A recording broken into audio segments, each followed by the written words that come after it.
Mungu alituumba kwa namna ya ajabu na ya kutisha na ya kushangaza, ila sio tufuate na watu wa ajabu ajabu. Ukiona unafuatwa na Waislamu, wewe ni binti, ndio wanakuja kama kutaka kutoa mahali, jua ndani yako wewe ni Muislamu. Wala sikufichi. Leo mimi sikufichi na sikupi gospel ya. Umekusikia? Mtumishi anashangaa, mimi wanaonitongoza ni Waislamu tu. Wewe ni Muislamu ndani, hakuna Roho Mtakatifu. Kwa nini Waislamu? Au mtumishi nafuatwa na watu waliooa. Kuna watu wanaongozwa kufuata na baba waliofanyaje? Why? Wewe ni binti, kwa nini wakufuata waliooa? Wanaona nini kwako? Wanaona watoto. Umenisikia vizuri? Ukiwa na Roho Mtakatifu utashangaa connection yako yote wanaokufuata ni type zako.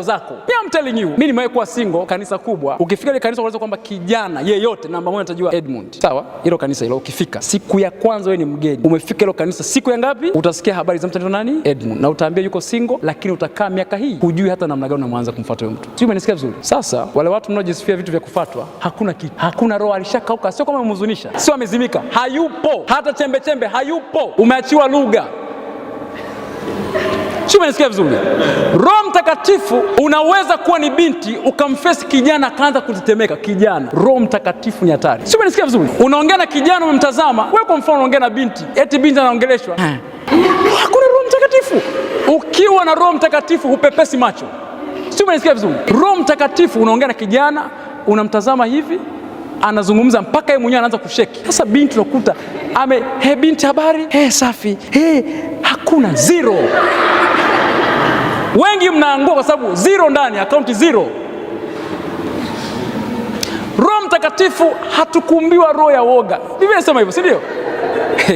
Roho Mtakatifu ni jasiri, alafu haijalisha ameingia kwa mwanamke au kwa mwanaume. Yaani akiingia the same anavyofanya kwangu, the same ana manifesti kwako.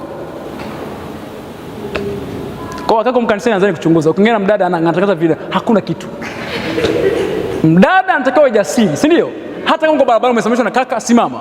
Mwambie habari. Atashtuka. Sio unasimamishwa, unaanza kuhesabu manyasi. Yamefanya nini manyasi ya Mungu? Unayang'ata manyasi. Unapeni unatafuna mpaka inakatika. Hakuna kitu. Bure kabisa. So tunalea makanisa ambayo yanafundisha tu wokovu ni kujua kusema I receive, ni kujua kumsikiza mchungaji, ni kujua labda kutoa sadaka. Zero. Sikiliza, ni bora story hii kanisa utoe sadaka uwe na Roho Mtakatifu. Amen.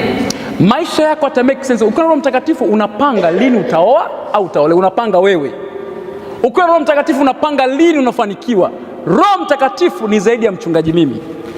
Ukiwa naye mnapanga naye kwamba sikiliza Roho Mtakatifu. Mimi sitaji kukaa kwenye hii.